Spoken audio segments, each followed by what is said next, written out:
ஏதோ எங்களால் கொஞ்சம் சமாளிக்க முடியுது. நான் சொல்ல நடமாடும் தெய்வம் வந்து அத்தைப்பாட்டி இருக்காங்க.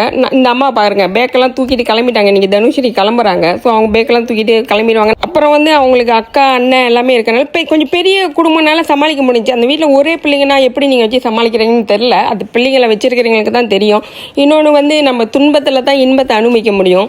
ரொம்ப கஷ்டமாக இருக்கும். நீங்கள் அந்த இன்பத்தை தேடணுன்னா நீங்கள் ஏன்னா பிள்ளையை செட்டில் பண்ண பிறகு 20 வயசு ஆன பிறகு நம்ம சந்தோஷத்தை இல்லைன்னா சத்தியமாக கிடைக்காது. எல்லாத்தையும் நீங்கள் இழந்துட்டு இந்த தனி மரமாக தான் நிற்கணும். அந்த வாழ்க்கை ஓடமேதே நீங்கள் சந்தோஷத்தை தேடிக்கிட்டே போக வேண்டியதான். அது பொறுக்கி போட்டு கட்டிதான். துக்கம் வந்தாலும் எடுத்து போட்டுக்கிட்டு போய்கிட்டே இருங்க மக்களே.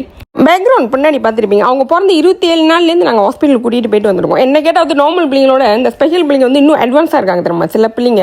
ஏன்னா அவங்க பிறந்ததுலேருந்து ட்ரெயின் பண்ணுறாங்க. மங்கு கழுவுறது, கை கழுவுறது, இண்டிபெண்டாக இருக்கிறதுக்கு வந்து அவங்க ஃபுல்லாக ட்ரெயின் கொடுக்குறாங்க. ரொம்ப செல்லம் கொடுத்துடாதீங்க மக்களே. நாங்கள் ரொம்ப செல்லம் கொடுத்து தான் இவங்க போராடலாம் உட்காந்துக்குவாங்க. அப்பயே டீச்சர் சொன்னாங்க, நீங்கள் ரொம்ப ஓவராக செல்லம் கொடுக்காதீங்க. அந்த கிவானிஸில் ரேணுகா டீச்சர். இப்போ நாங்கள் அனுபவிக்கிறோம். ரொம்ப கொஞ்சம் டிசிப்ளினாக இருங்க. டிசிப்ளினாக இருந்தால் அந்த பிள்ளைங்களை சூப்பராக கொண்டு வந்துடலாம். அது வந்து இல்லைனா வந்து அதுங்க வேறு மாரி ஆயிருக்கும். இன்னொன்று வந்து மற்ற நார்மல் பிள்ளைங்க செய்யறது கூட இதுங்க நல்லா செய்யுங்க. ஏன்னா நம்ம அந்த அவேர்னஸ் கிடச்சிருச்சுல, அதனால் நம்ம நல்லா கொண்டு வரலாம்.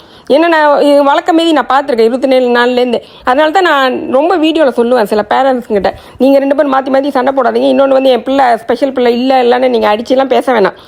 தெரிஞ்சிருச்சா ஓகே, நீங்கள் அடுத்தது என்ன மூவ் பண்ணணுன்னு பண்ணுங்கள். மற்ற பிள்ளைங்களோட நம்ம பிள்ளை இன்னும் நல்லா கொண்டு வரலாம். நான் இதை லைஃப்பில் நான் பார்த்துருக்கேன். இதில் இன்னொன்று நாங்கள் என்ன வந்து கற்றுக்கிட்டேன்னா, நான் ரொம்ப பஞ்சு டயலாக் போடுறேன் பார்ப்பீங்க தானே. இதெல்லாம் வந்து சக்தி பிறந்த பிறகு தான் இந்த லெசன்லாம் நாங்கள் கற்றுக்கிட்டோம். ஏன்னா அவங்க டவுன் சிண்ட்ரோம்னால அப்பப்போ ஒரு சீக்கு வரும். அது ஏன்னா குரோமோசோம் பிரச்சனை தானே, அந்த டிஎன்ஏ தானே அவங்களுக்கு அந்த பிரச்சனை. அவங்க ஹெல்த் ப்ராப்ளம் கொடுக்கும். மெயினாக வந்து குடல் பிரச்சனை கொடுக்கும், லுக்கீமியா கேன்சர் வரும். அடுத்தது வந்து ஹார்ட்டு பிரச்சனை. ஸோ இந்தமாரி பிரச்சனைலாம் வந்துகிட்டே இருக்கும். அந்த ஒரு டிப்பு இல்லைன்னா வந்து வராதுன்னு இல்லை. 6 மாதத்துக்கு ஒரு டிப், 4 மாதத்துக்கு ஒரு டிப்பு நாங்கள் ரத்தம் எடுத்துக்கிட்டே இருக்கோம். அப்போ நாங்கள் வந்து ஸ்டாண்ட் பையாக நிற்போம். அடுத்தது சக்திக்கு என்ன பிரச்சனை வரப்போகுது, அதை எப்படி நாங்கள் கோ த்ரூ பண்ணோம், அதை எப்படி நாங்கள் சால்வ் பண்ணோம் அந்த பிரச்சனையை. ஸோ நாங்கள் ஒவ்வொரு பிரச்சனைக்கு வந்து காத்திருப்போம். அடுத்து டாக்டர் என்னத்தை குண்டு தூக்கி போட போகிறான் அப்படின்னு. போகிற டிப்பில் குண்டை தான் தூக்கி போடுவாங்க. ஹார்ட்டை ஏற்கனவே ஸ்டாண்ட் 3 ஓட்டை வச்சும் திருப்பியும் லீக்கிங் போகுதான். அப்படி இருந்துக்கிட்டே தான் பிள்ளை அவ்வளோ கஷ்டப்படுது. இன்னும் பேச தெரில, அதோட பிரச்சனையும் அதுக்கு சொல்ல தெரியாது. இந்தமாரி பிரச்சனைலாம் ரொம்ப ஃபேஸ் பண்ணுவாங்க. அதெல்லாம் ரொம்ப கஷ்டமாக இருக்கும். தூரத்துலேருந்து பார்க்க சந்தோஷமாக இருக்கும். அதோட விட்டுருக்க மக்களே, உள்ளே வந்தீங்களா ரொம்ப வலிக்கும். அந்த வீடியோவில் பேசுகிறதுலாம் முக்கால்வாசி நாங்கள் வாழ்க்கையில் கற்றுக்கிட்டது தான் நான் வந்து ரொம்ப ஷேர் பண்ணுவேன். ஏன்னா சம்டைம் நம்ம தெரியாமல் ஏதாவது மூவ் பண்ண வந்துடும். அதனால தான் நான் ரொம்ப ஷேர் பண்ணுவேன். இன்னொன்று வந்து கருமான்றது ஒன்று இருக்குதுன்னு எனக்கு நல்லா தெரியும். 100% நான் லைஃப்லேயே பார்த்துருக்கேன். அதனால தான் நான் அடிச்சுக்கிறது. மற்றவங்களோட சாபத்தை வாங்கிக்காதீங்க. அவங்கவுங்க கருமாவை அவங்களே பேங்கில் போட்டு சேர்த்துக்கிடும். அப்புறம் பின்னாடி அவங்களுக்கு ரிட்டர்னில் போய்ட்டும். அதில் போய் நீங்கள் பங்கு எடுத்துக்காதீங்கன்னு. அதனால தான் நான் பயங்கரமாக அடிச்சுக்குவேன். இது வந்து எங்கள் அம்மாவுக்கு வந்து 60 கல்யாணம் பண்ணால் தான் கண்ணு பட்டுரும், உயிர் போயிடும்னு சொல்லுவாங்க. அதனால் நாங்கள் வீட்டிலே வச்சு செஞ்சோம். நல்லா ஒற்றுமையாக தான் செஞ்சோம். இப்போ தான் குடும்பம் பிஞ்சு போச்சு. ஆனால் வயசானிங்க தான் வந்து குடும்பத்தை சேர்த்து வைக்க முயற்சி பண்ணுறாங்க. வயசு குறவாக உள்ளவங்கலாம் வந்து அந்த எஃபர்ட் போட மாட்டுறாங்க. என்னமாரி கேரக்டர் உள்ளால் தான் முக்கியமாக அந்த பிரச்சனை கொடுக்குற ஆளே.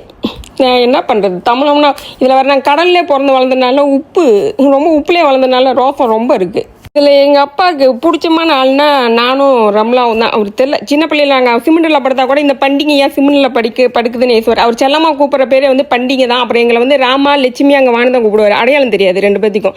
அதனால் அவரே வந்து ராமா லட்சுமி அங்கே வான்னு தான் கூப்பிடுவார். இத்தனை வருஷமாக அப்புறம் நான் கல்யாணம் பண்ண பிறகு தான் அவருக்கு தெரிய ஆரம்பிச்சிருச்சு. அந்த மனசை வந்து சரியான உழைப்பாளி. இதோ இந்த தொப்பி போட்டதுண்ணே, அதுதான் மல்லிகைப்பூ தோட்டம். அவங்க வச்சு வாட்டி எடுத்துருவார். அவர் கூட நம்ம போனோமா ஒரு வேலையே செய்ய முடியாது. அந்த என்னது மல்லிகைப்பூ பறிச்சுட்டு நம்ம 2 நாளைக்கு எந்திரிக்க முடியாது. அதை பறிச்சுட்டு 3-4 வேலை ஒரே நாளில் செய்வார் அந்த மனசை.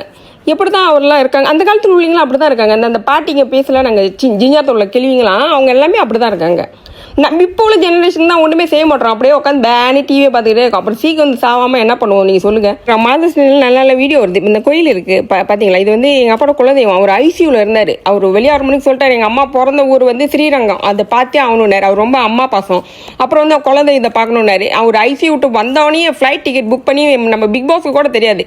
நானும் ரம்லாவும் தான் அவர் கூட்டிகிட்டு போயிட்டு 4 நாளில் திருப்பி கொண்டு வந்தோம். அதில் மோகன் ரொம்ப ஹெல்ப் பண்ணார். நம்ம சித்தப்பா இருக்கார், அவங்களாம் ஒரு பயங்கரமாக ஹெல்ப். அந்தமாரி வேலையெல்லாம் நாங்கள் பண்ணியிருக்கோம். ஆனால் அவங்க ஆசைப்பட்டது எல்லாத்தையும் மேக்ஸிமம் 100% நாங்கள் நிறைவேற்றி வச்சுட்டோம். அந்த உயிர் போகும்போது தான் என்னை ரொம்ப எதிர்பார்த்தாரு. நான் போகல, வேறு ஆஸ்பத்திரியில் போய் உட்காந்து கிடக்கிறேன். அதே நாளில் அவர் உயிர் போகும்போது 10:30 மணிக்கு பந்திங் ஹாஸ்பிட்டலில் ஐசியூவில் போகுது. நான் 9:30 மணிக்கு வந்து ஹாஸ்பிட்டல் பஸ்ஸாக கோலாலம்பூரில் உட்காந்துருக்கேன். அவருக்கு மருந்து எடுத்துகிட்டு அவரை போய் பார்க்கல. 2 வாரமாக என்னை கூப்பிட்டுட்டே இருந்தார். 1 வாரமாக நீ உடம்புலாம் பார்த்துக்கின்னு சொல்லவே மாட்டார். அவர் என்ன தெரியுமா சொல்லுவார், பிறந்ததே தப்பு, இது பிறந்த நாளான்னு கேட்பார். நம்ம பிறந்த நாள் சொன்னாலே அவர் அதுதான் சொல்லுவார். பிறந்ததே தப்பு, இது ஒரு பிறந்த நாளான்னு கேட்பார். ஆனால் 1 மணிக்கு எங்களுக்கு பிறந்த நாள் செஞ்சார்.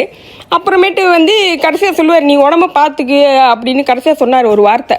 அதுதான் சொன்னார். அப்புறம் அவங்க காடியில் கூட்டி போகும்போது லட்சுமி வீட்டில் போய் விடு, அது கூட்டிகிட்டு போயிடும் கூட எத்தனையோ டிப்ஸ் சொல்லி நான் தான் இந்த பிள்ளைங்களை செட்டில் பண்ண. அதான் சொல்கிறேன் மக்களே, நம்ம வந்து பிள்ளைங்களை வளர்க்குறதுல வந்து பெரிய ஆளை மறந்துடாதீங்க. நான் அந்த லாஸ்ட் மினிட் வந்து மறந்ததுனால அவர் உயிர் போச்சு. இப்போ நம்ம நினச்சாலும் அது ஈடு கட்ட முடியாது.